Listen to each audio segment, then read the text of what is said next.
In the beginning, the baby was born. God chose Mary to be the mother of God, and the Word was born a wordless child. When he looked up into the faces of the mother Mary and the father Joseph, the cross was already there. They gave the baby everything he needed, and he began to grow.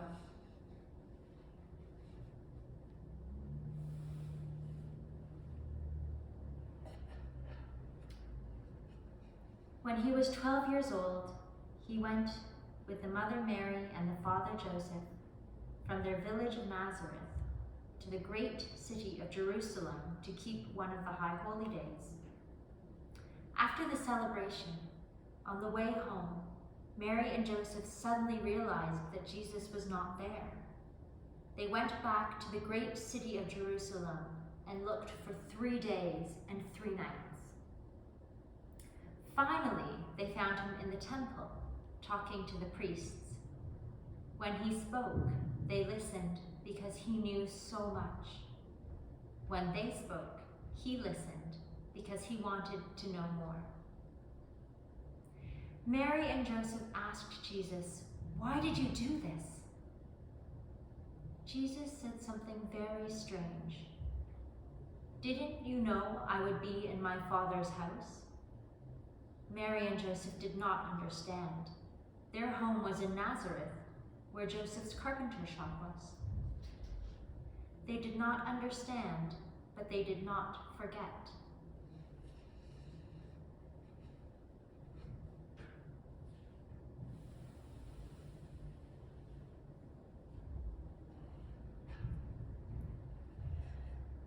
When Jesus was about 30 years old, he went to the river Jordan, where his cousin John was baptizing people.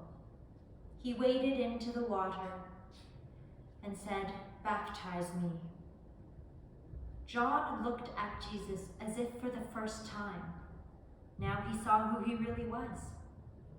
He said, "How can I baptize you? You are the one we have been waiting for. You are the Messiah.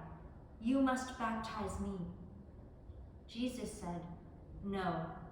It is written that you will come before me and prepare the way. Baptize me."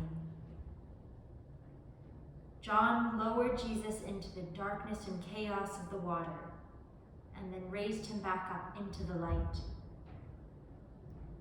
People who were there said they saw a dove come down from heaven and come close to Jesus. Others heard a voice. It said, "This is my beloved Son, with whom I am well pleased." After he was baptized, Jesus crossed over the river Jordan and into the desert.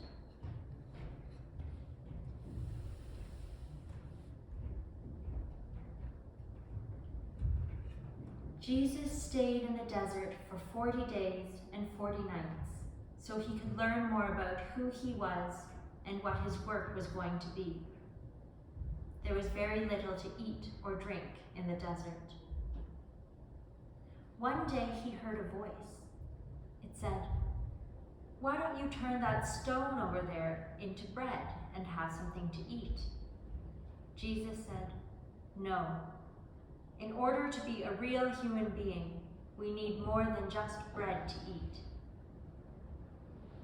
All of a sudden, it was as if he were on top of the great temple in Jerusalem. He heard the voice again. It said, "If you are truly God's son, why don't you jump and see if God will send the angels to catch you before you hit the stones below?" Jesus said, "We do not need to test God." Then the voice said, "If you follow me, I will make you king over all the kingdoms of the world."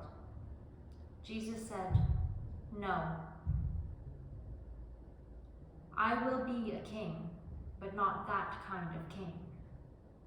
Then the voice went away.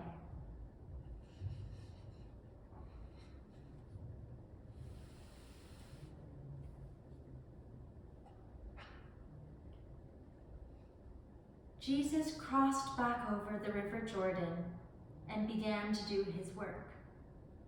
But what was his work? His work was to come close to people, especially those people who no one wanted to come close to.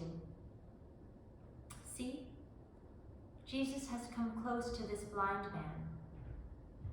He is so close that he has touched the blind man's eyes. When Jesus came close to people, they changed. They could see things they had never seen before. They could do things they had never done before.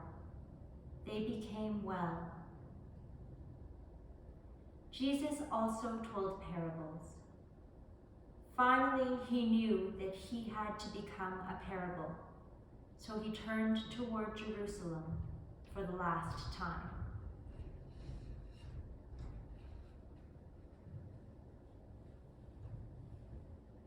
Now, I wonder what in this room, or what in your own room, can you find that would help us tell the story more?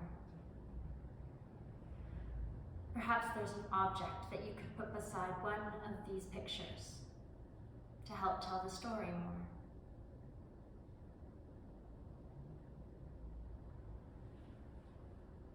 I wonder what your work will be today.